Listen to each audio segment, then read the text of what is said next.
Red sauce പാസ്തയ്ക്ക് ഒരു ചരുവത്തിൽ വെള്ളം വയ്ക്കുക. ഒരു 400 ഗ്രാം ഞാൻ പാസ്ത ഇട്ടിട്ടുണ്ട്.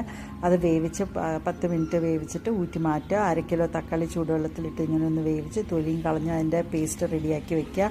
ഒരു ചീൻചട്ടിക്കകത്ത് ഒരു എണ്ണ ഒഴിച്ച് ഒരു 2 ടേബിൾ സ്പൂൺ എണ്ണ ഒഴിച്ചിട്ട് 2 ടേബിൾ സ്പൂണോളം നമ്മൾ ഗാർലിക് ചെറുതായിട്ട് അരിഞ്ഞതും കൂടി ഇട്ട് 2 സവോളയും ചെറുതായിട്ട് അരിഞ്ഞത് ഇട്ടിട്ട് 1.5 ടീസ്പൂൺ നമ്മൾ കാശ്മീരി റെഡ് ചില്ലി പൗഡർ ഇച്ചിരി വെള്ളത്തിൽ കലക്കി അതും കൂടി ഇതിനകത്ത് ഇട്ട് കൊടുത്ത് 1 ടീസ്പൂൺ റെഡ് ചില്ലി ഫ്ലേക്സും കൂടി ഇട്ട് നല്ലപോലെ ഒന്ന് വഴറ്റി കൊടുക്കുക.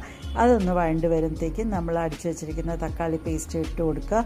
ഒരു 2 ടേബിൾ സ്പൂണോളം നമ്മൾ ടൊമാറ്റോ കെച്ചപ്പ് ഇട്ടിട്ടുണ്ട്. പിന്നെ 1 ടീസ്പൂണോളം ഒറിഗാനോ ഇട്ടിട്ടുണ്ട്. എന്നിട്ട് നമ്മൾ ഈ പാസ്ത ഇട്ട് കൊടുത്ത് ശകലം വെള്ളവും കൂടി ഒഴിച്ച് വേവിച്ച് ഒരു 10 മിനിറ്റ് അടച്ചു വെച്ച് വേവിക്കുക.